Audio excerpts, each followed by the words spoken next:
Voy a hablar de la aplicación de NGS en la determinación de resistencia a fármacos anti-VIH. Vamos a arrancar hablando un poquito de epidemiología del VIH en Argentina. Y como ustedes sabrán, en Argentina hay 110.000 personas que conviven con este virus. Se estima que hay 6.000 nuevos casos por año y la principal vía de contagio hoy por hoy es la vía sexual. Se cree que hay entre un 30 y un 40% de infectados que desconoce su infección y el 60% de los pacientes diagnosticados se encuentra en tratamiento, que esto es aproximadamente unos 50.000 individuos.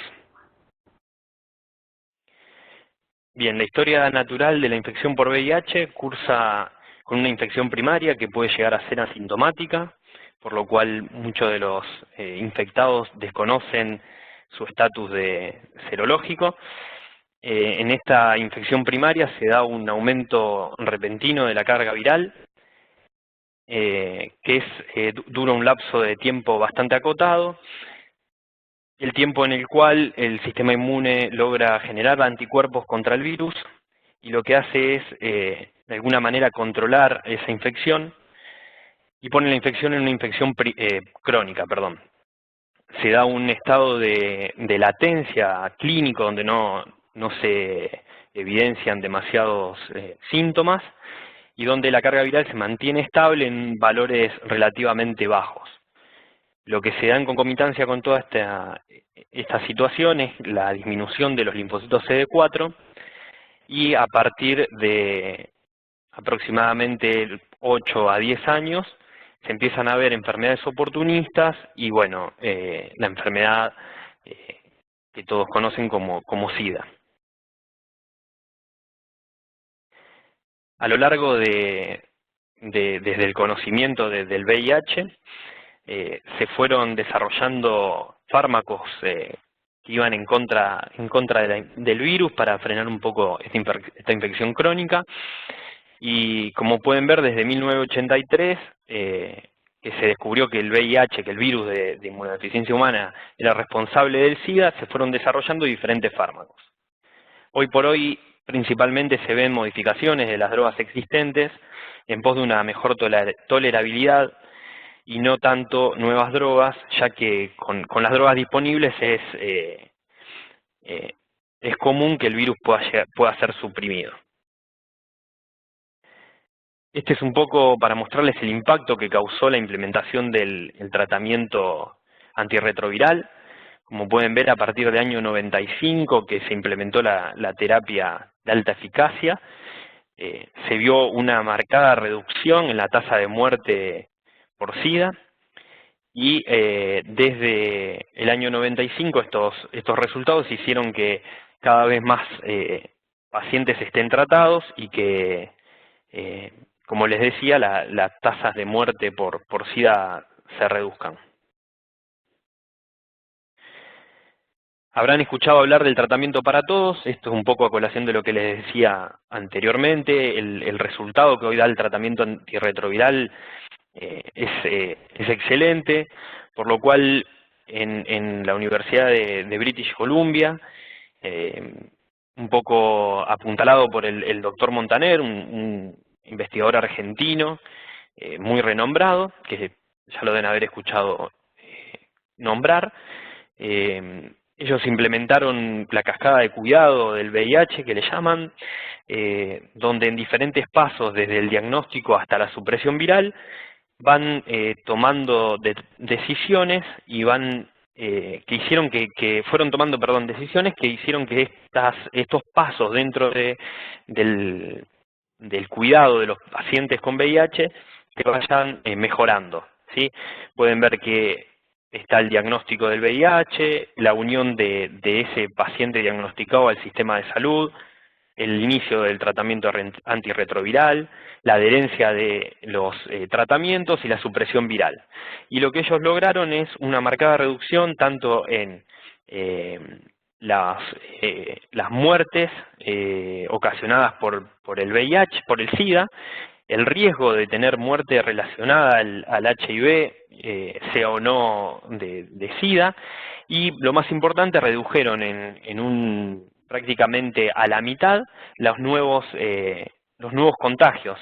Entonces, un poco la conclusión a la que arriban ellos es que los resultados demuestran una asociación entre la expansión del tratamiento antirretroviral, o sea, el tratamiento para todos los pacientes, la disminución de la carga viral en su provincia, donde implementaron todos estos mecanismos, y un descenso en los nuevos diagnósticos, algo clave en lo que conlleva la erradicación del virus. La Organización Mundial de la Salud tomó estos resultados y diseñó una estrategia que algunos la habrán sentido nombrar, que se llama 90-90-90, donde lo que se espera para el año 2030 es que haya un porcentaje, por lo menos, perdón, 2020, haya un porcentaje de un 90% de personas que viven con VIH que conozcan su estado serológico. De ese 90%, el 90% estén recibiendo una terapia antirretroviral, y de esos individuos que reciban la terapia antirretroviral, que el 90% de ellos logre la supresión y la carga viral indetectable. Como pueden ver, en Sudamérica los valores están un poco alejados de los valores que serían los ideales, pero bueno, van a ver que se están realizando tareas para revertir esto. Como les decía, se aspira a estos valores dentro de la estrategia 90-90-90, y como pueden ver, el último recuadro, solo el 41% de los pacientes que viven con VIH tienen carga viral indetectable en Sudamérica. Y esto principalmente se debe a la resistencia y al fallo al tratamiento. Esta resistencia a las drogas antirretrovirales puede darse de manera adquirida por una falta de adherencia del paciente o por una falta de disponibilidad de las drogas antirretrovirales, o puede ser, puede estar pretratamiento y que los pacientes, una vez que tomen su terapia antirretroviral, fallen al mismo a expensas de esas mutaciones preexistentes. La resistencia antirretroviral, entonces, lo que ocasiona es que en un paciente donde la carga viral es alta, de pretratamiento, se inicia una terapia antirretroviral. Ese paciente se pone generalmente indetectable o con una carga viral muy bajita que no es capaz de ser detectada por los métodos convencionales o por los métodos que hay disponibles en el mercado de carga viral.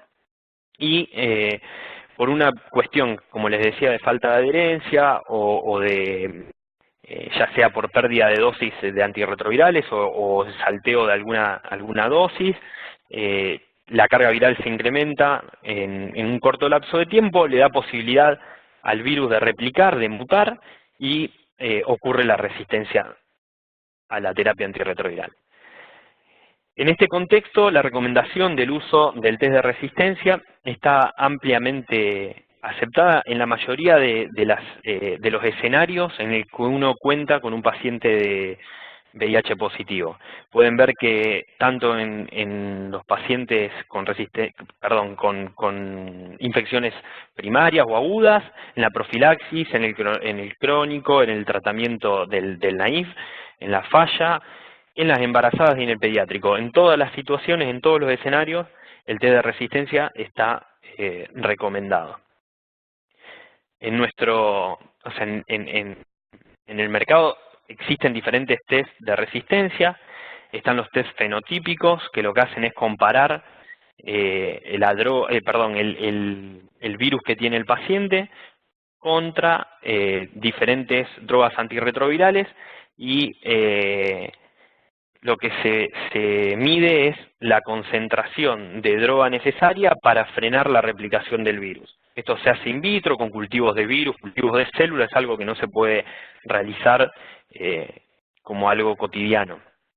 Sí, los test genotípicos son diferentes, donde se amplifica una región target de las drogas antirretrovirales, se obtiene una secuencia por secuenciación que puede ser convencional, una secuenciación Sanger o el método Truyin, que en nuestro país está discontinuado pero en otros no, y lo que se hace es comparar contra una base de datos que tiene mutaciones que para los antirretrovirales, o sea, mutaciones que a partir de test fenotípicos se conocen que causan resistencia a las drogas. Y tenemos un tercer estudio de resistencia, que es el fenotipo virtual, que es el que se utiliza hoy en la práctica médica, y que lo que hace es combinar tanto los datos fenotípicos y genotípicos en una base de datos que lo que hace es aplicar un algoritmo bioinformático y le asigna un score de resistencia a cada una de las variantes que encuentra en el virus que uno está analizando. Y a partir de ese score lo que genera es una predicción para cada antirretroviral de cómo va a ser el virus del paciente si uno lo enfrenta a cada uno de esos antirretrovirales. Pueden ser susceptibles, pueden tener una resistencia alta, mediana o baja. Bueno, un poquito para empezar a hablar de variantes y para entender lo que sucede en un paciente que tiene una infección por VIH. Sabrán que cuando un virus infecta a un paciente, la infección se da por una población de virus, que tienen que estaba formada por cuasiespecies virales, que tienen pequeños polimorfismos o cambios a través de su genoma viral, producto de la capacidad que tiene el virus de mutar como una capacidad evolutiva, ¿sí? Pensemos que el virus replica sin corregir errores y lo que hace es generar una diversidad, que es lo que hace que a la larga se termine escapando del sistema inmune. Entonces, cuando nosotros tenemos una población viral que está infectando a un paciente, dentro de esa población viral vamos a encontrarnos con variantes minoritarias y variantes mayoritarias.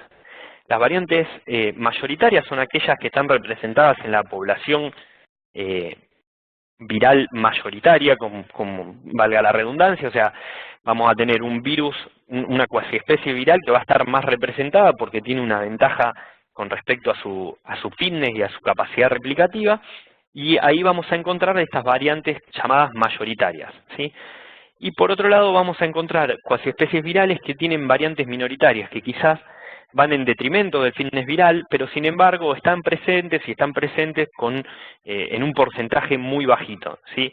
Estas variantes minoritarias pueden ser mutaciones de resistencia y son mutaciones que son incapaces de ser detectadas por los métodos convencionales que hay hoy disponibles, ¿sí? Como por ejemplo la metodología Sanger de secuenciación.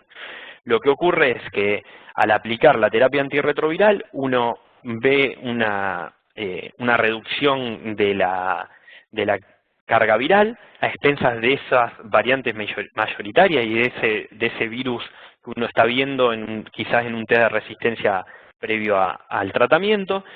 Sin embargo, como pueden ver aquí, los virus verdes son virus que tienen variantes minoritarias, que replican con un fitness muy bajito. Sin embargo, esa replicación puede hacer que se acumule alguna mutación extra y que cause una mejora en su fitness, y como esas variantes son resistentes a las terapias antirretrovirales que están recibiendo el paciente, se produce una falla virológica. Como les comentaba, las variantes minoritarias son prácticamente imposibles de detectar con secuenciación poblacional o secuenciación Sanger. Lo que se mide cuando uno hace una secuenciación poblacional es se mide se obtiene una secuencia de la mezcla de todas las cuasiespecies virales que están en el paciente, ¿sí? Entonces, imagínense que uno tiene un virus que está por debajo del 20%, en esa mezcla de secuencias que van a dar una única secuencia, ¿sí?, que sale del secuenciador, es muy difícil que se vea esa variante, tiene que estar por encima del 20%, y una cuestión de límite de sensibilidad de la técnica.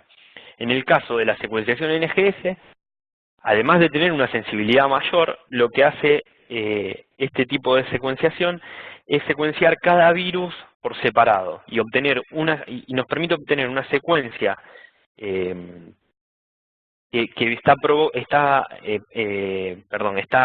generada a partir de una amplificación clonal de cada uno de los virus que tiene el paciente. Entonces nos va a permitir ver, como por ejemplo aquí la B, o sea, aminoácidos que en la otra técnica no nos permitía observar. Si hacemos una comparación entre la secuenciación Sanger y la secuenciación NGS, la secuenciación poblacional, que es la que se obtiene por secuenciación Sanger, como ventaja podemos decir que tiene una mayor accesibilidad, o sea, hoy es mucho más sencillo acceder a una secuenciación poblacional. Sin embargo, tiene varias desventajas que son propias de la metodología, como son el cutoff con el cual uno puede detectar una variante, que es operador dependiente. Fíjense el recuadro arriba a la derecha, donde pueden ver que se ven algunas mezclas de bases, y uno tiene que definir si aquí, por ejemplo, donde está la flecha roja, hay una timina, una citosina. En realidad no lo va a conocer, o puede ser que un operador decida que esto es una mezcla y otro operador decida que no. O sea, es operador dependiente el análisis de este electroferograma. No resuelve mezcla de bases. Y esto tienen el ejemplo aquí abajo. Si ustedes tienen dos mezclas de bases contiguas, uno puede armar diferentes tripletes cuando en realidad probablemente ese virus no tenga todas estas combinaciones. Sí, puede ser que tenga una u la otra en cada una de las secuencias del genoma. Sin embargo, uno va a obtener una secuencia consenso que va a tener la mezcla de todas los aminoácidos que se generan a partir de todas las posibilidades, ¿sí? Tiene una sensibilidad, como decíamos, del 20%, por lo cual es incapaz de detectar las variantes minoritarias. Es tiempo demandante. Estamos hablando de que para hacer un test de resistencia con secuenciación Sanger necesitamos entre 6 y 8 secuencias, 12 secuencias si tenemos en cuenta la integrasa por cada muestra, y esto es algo muy laborioso y tiempo demandante. En cambio, por NGS tenemos como ventaja que la sensibilidad es mayor, tenemos una capacidad de detectar variantes que se encuentran hasta en el 1%, es mucho más rápida, y esto lo digo en el contexto de que si uno puede estudiar grandes pools de muestras o cortes, o a nivel de farmacovigilancia, a nivel de estado, uno puede hacer estudios a gran escala en un corto periodo de tiempo que son imposibles de realizar con secuenciación Sanger.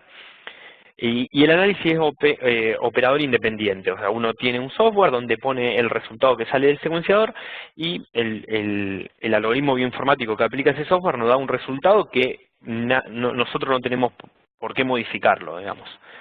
Como desventaja, hay una baja accesibilidad y requiere una inversión previa que es bastante considerable desde lo económico, y no cualquier institución puede acceder a la misma.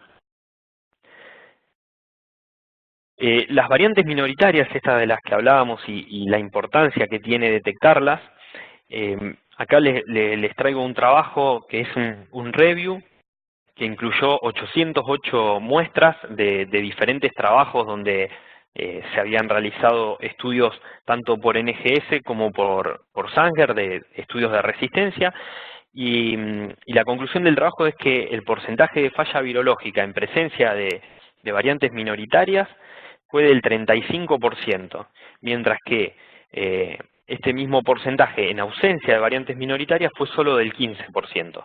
Pueden ver en el gráfico de la derecha que a medida que pasó el tiempo y se fueron siguiendo estos pacientes, los que tenían variantes minoritarias tuvieron una proporción de falla virológica mayor.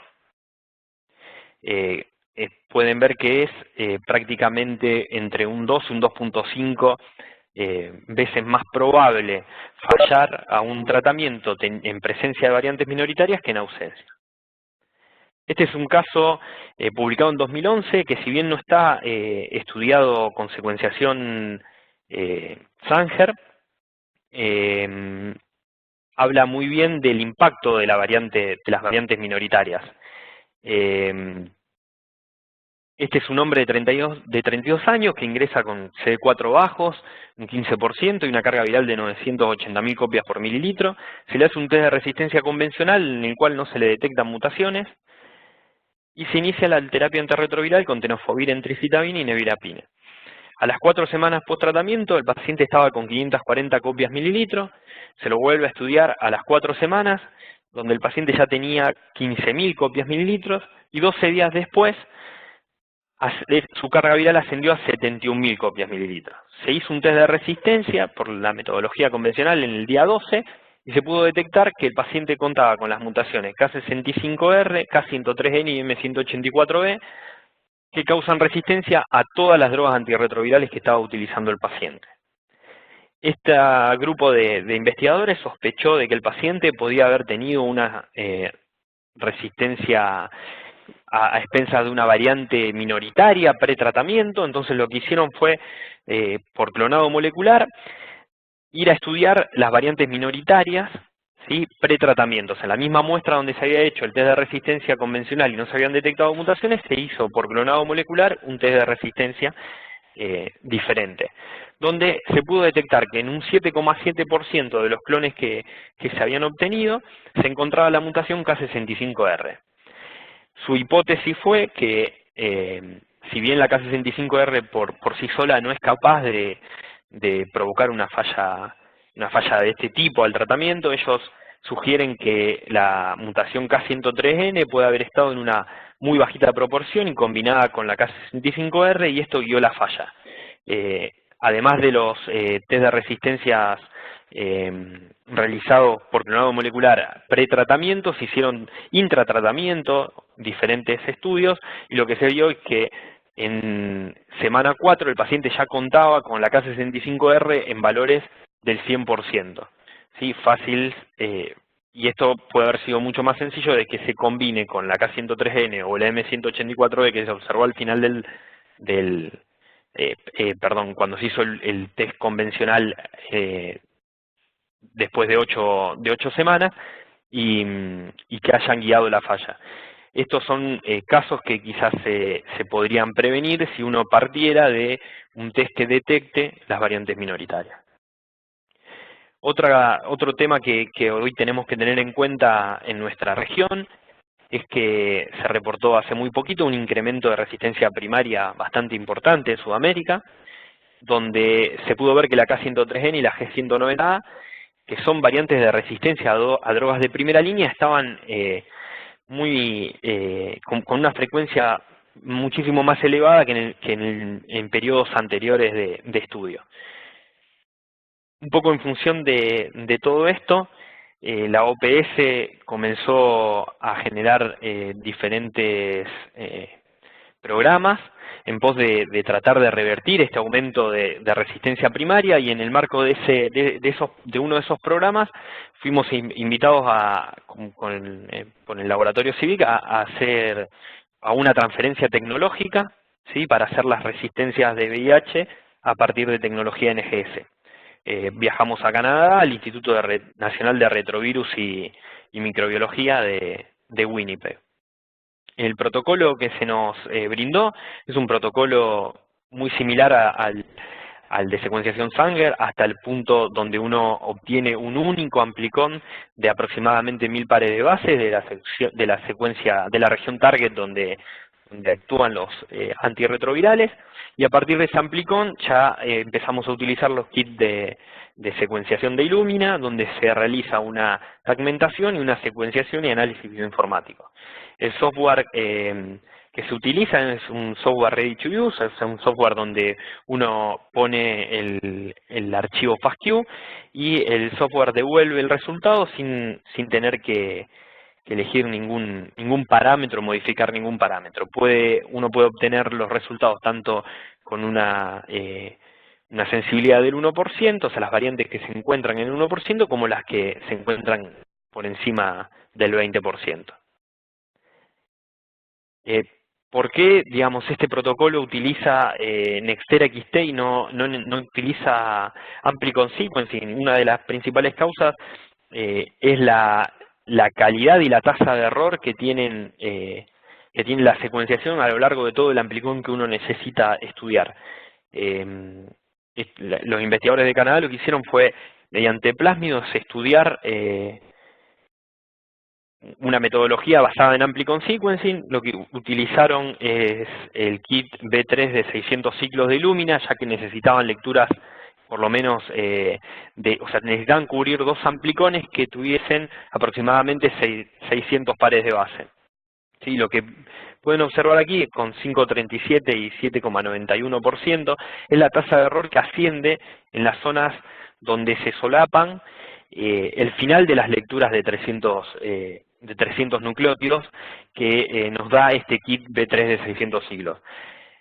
Lo que ellos notaron es que sobre estas regiones había mutaciones de importancia, por lo cual se volcaron a la utilización de Nextera XT. Como para el que no lo conoce, Nextera XT lo que hace es una fragmentación del amplicón con el que uno cuenta, hace una fragmentación con una transposasa y lo que hace es poner un adaptador al cual se van a ligar luego los índices, o sea, las etiquetas por muestra que van a identificar a cada una de las muestras. Se arma un pool y se secuencia todo junto en un secuenciador de Illumina. Como pueden ver, la cobertura con Nextera XT es bastante pareja a lo largo de todo el amplicón. Incluso tiene una buena cantidad de lecturas en los extremos. Entonces, a modo de resumen, Nextera XT tiene una mayor calidad con reads más cortas, tiene una menor manipulación de muestras, ya que no necesitamos generar esos 2 amplicones de 600 pares de base para poder secuenciar, que eso, si uno está trabajando con muchas muestras, agrega una PCR y agrega una modificación al protocolo bastante importante. Y tiene un menor tiempo de proceso, ya que la preparación del pool de secuenciación a partir del kit de Nextera XT es bastante sencilla. Solo queda como ventaja para la metodología de amplicon sequencing el menor costo de no utilizar el kit de Nextera. Pero el kit de Nextera es una ventaja. Con respecto a la profundidad y sensibilidad, esto es algo que tuve la oportunidad de hablar en el User Meeting de Illumina y de Biosystem, y la verdad que fue una pregunta que surgió del panel y que me parece que es bastante interesante. O sea, muchos preguntaban cuántas muestras eran necesarias poner por cada run de secuenciación, y eso en realidad, digamos, no es tan sencillo responder cuántas muestras. Eso depende mucho de la capacidad con la que uno quiera secuenciar, de la profundidad con la que uno quiera secuenciar. Y esa profundidad le va a dar la sensibilidad de la metodología que estén utilizando. En este caso que les traigo aquí, este es un grupo de Vancouver que secuenció 1152 muestras por NGS que estaban presecuenciadas por metodología Sanger, y ellos llegaron a la conclusión de que con una profundidad de 100 por, o sea, de leer 100 veces la misma posición del genoma viral, sería suficiente para igualar la performance de la secuenciación Sanger. Esto es algo muy bajito, o sea, la secuenciación de NGS nos brinda muchísima más profundidad. Y una pregunta bastante interesante es cómo informamos variante al 1%, qué profundidad necesitamos, y si uno aplica la derivada de Poisson para el 95% de confianza, con un 300 por, nos permitiría informar variantes que estén al 1%. Entonces, como les comentaba, ¿cuántas muestras puedo incluir por run? Esto va a depender del tamaño del amplicón que utilicen, de la profundidad con que deseen medir esas variantes, el tamaño del kit que utilice y el secuenciador que utilice.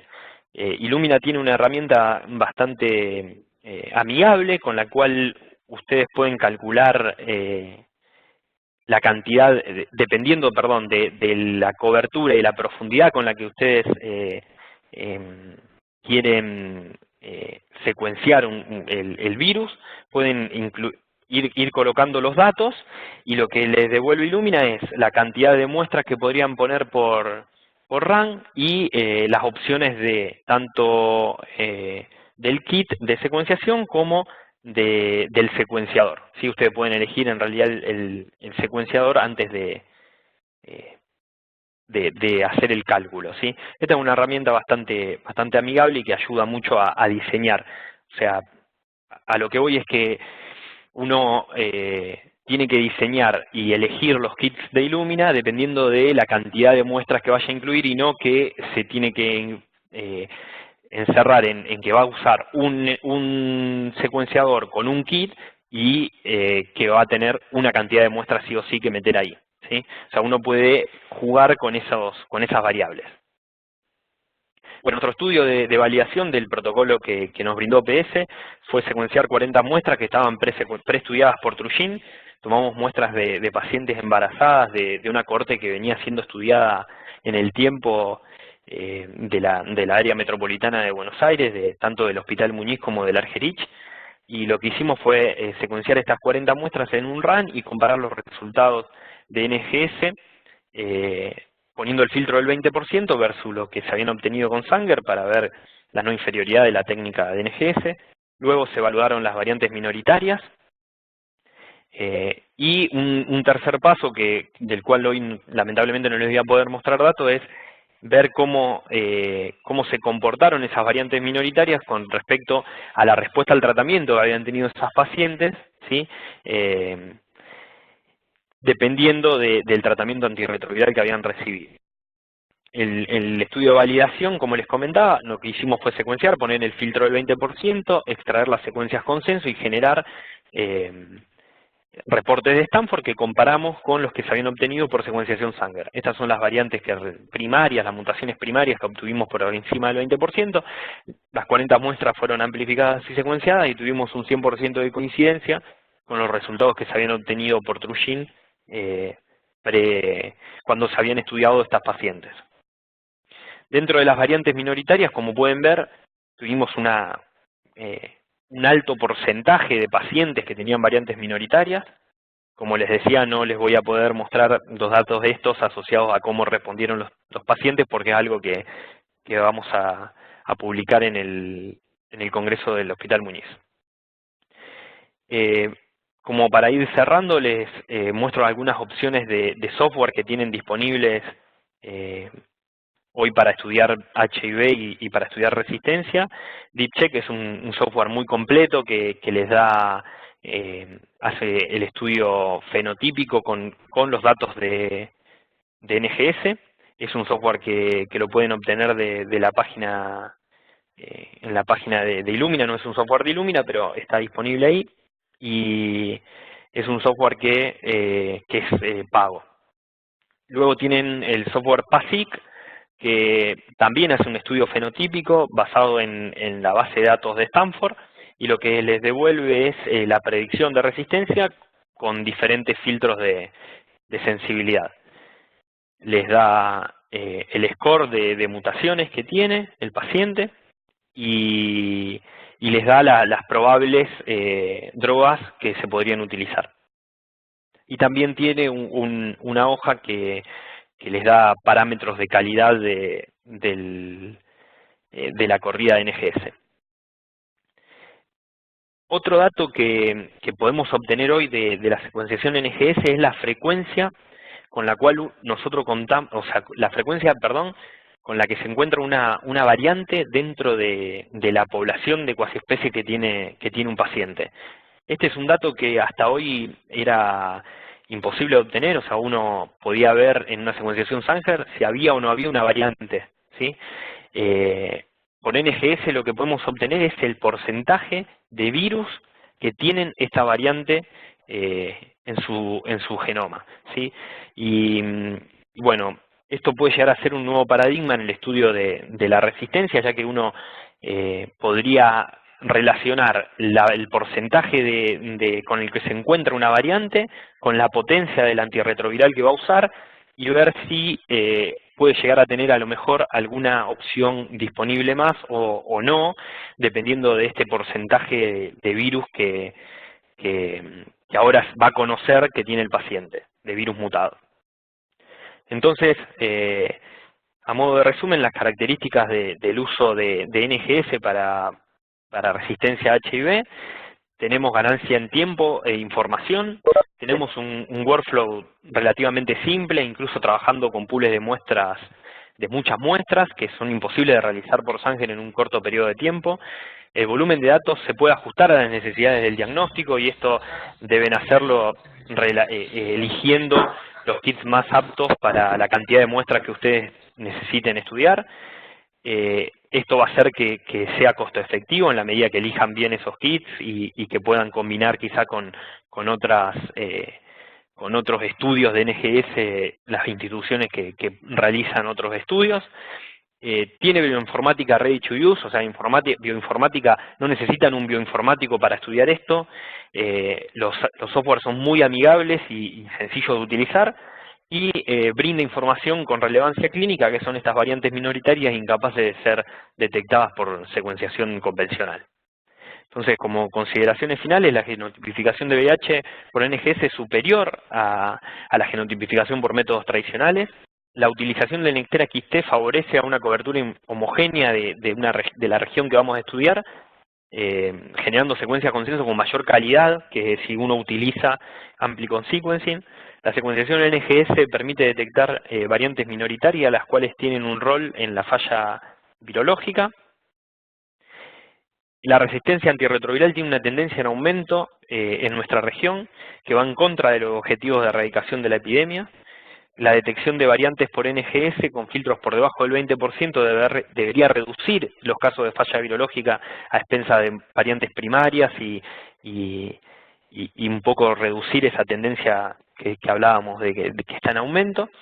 Y el estudio de impactos de variantes según la frecuencia en el cual se encuentren presentes en una población viral podría cambiar la manera de estudiar la resistencia antirretroviral. Gracias. Para el que quiera hacer preguntas, puede o activar el micrófono, o si quieren hacerlas por chat, no hay ningún problema.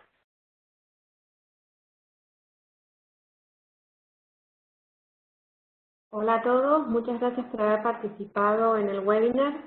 Las preguntas las vamos a hacer por chat, las escriben y yo las leo, así todas las escuchan y Javier las responde.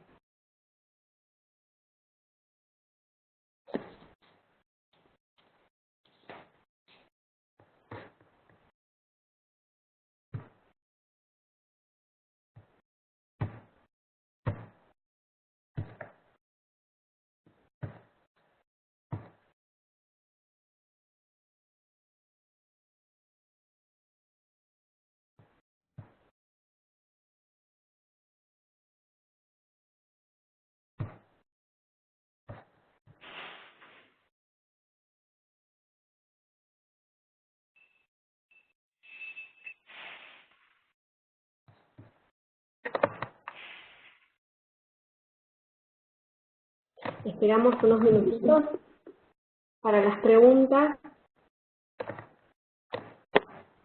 Las pueden escribir en el chat y yo las leo, así Javier las puede responder.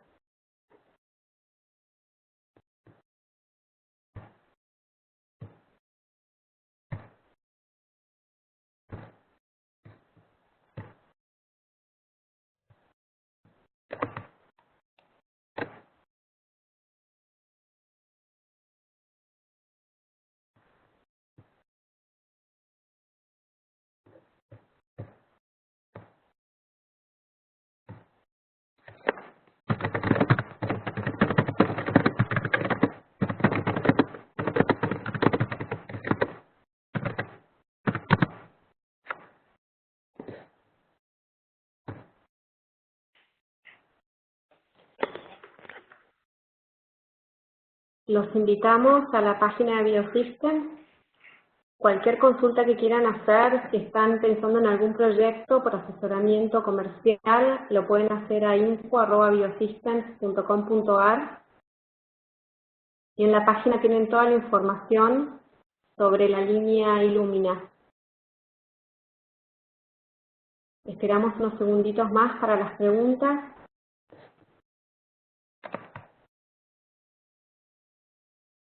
Muchas gracias, Javier, por tu presentación. Estuvo muy buena. Gracias a ustedes, Laura. Espero que les haya gustado y mi mail es jfalsina@civic.com.ar. Cualquier consulta que me quieran hacer, si se les presenta alguna duda después del webinar, no hay ningún problema, yo las puedo responder.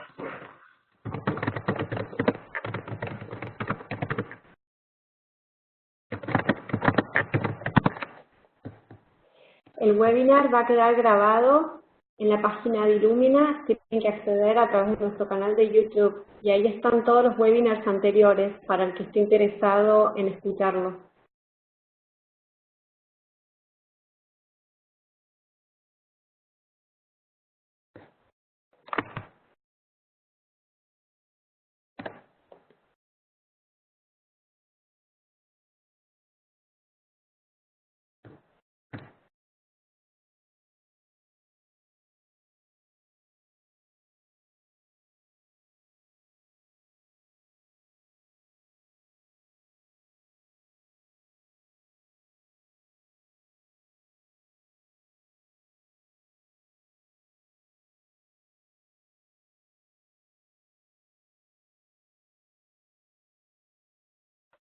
Acá hay una pregunta de Verónica Andrioli.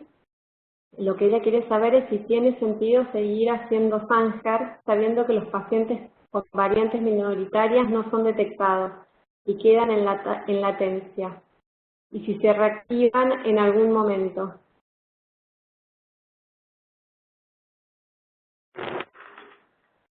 Hoy por hoy no hay ningún consenso que hable de que la metodología Sanger no se debe hacer más. O sea, claramente esto es una tecnología superadora, pero digamos, yo creo que va a haber una transición hasta que digamos, los médicos se vuelquen a la utilización de esta tecnología.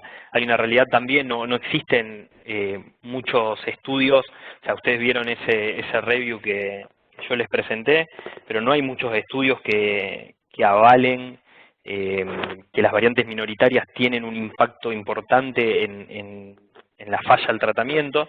Es algo que es muy difícil de probar, ya que hoy por hoy las drogas antirretrovirales tienen una eficacia bastante elevada, entonces tener grupos de pacientes que hayan fallado con las muestras pretratamiento como para estudiar por NGS es algo bastante complicado de hacer. Entonces yo creo que va a llevar un tiempito hasta que esta tecnología sea aceptada masivamente. O sea, yo creo que hoy la información nosotros lo estamos viendo en el día a día, nosotros ya lo estamos haciendo en el laboratorio y la realidad es que la información que vemos es muy importante. O sea, nosotros estamos empezando a comunicarnos con los médicos, no estamos informando por debajo del 20% si es que el médico no lo solicita por una cuestión de que no sabemos hasta qué punto el médico hoy entiende ese resultado y lo sabe contextualizar, pero nos estamos empezando a comunicar con ellos porque estamos viendo cosas que creemos que son importantes a la hora de elegir una terapia.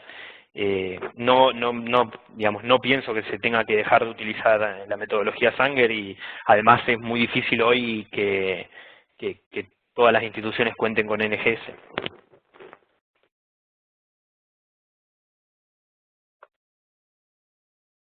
¿Alguna consulta o alguna pregunta más? Muchas gracias, Javier, por tu respuesta.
Bueno, veo que no hay más preguntas.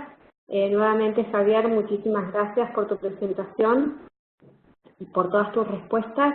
Les quiero recordar que este webinar va a quedar grabado en la página de Biosystems, en nuestro canal de YouTube, así que pueden acceder a él si quieren volver a escucharlo o a los que no llegaron a conectarse.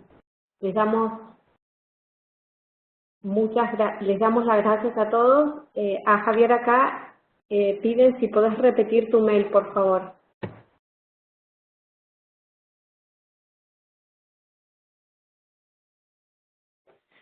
Sí, se los voy a copiar acá en el chat, así lo pueden levantar de ahí.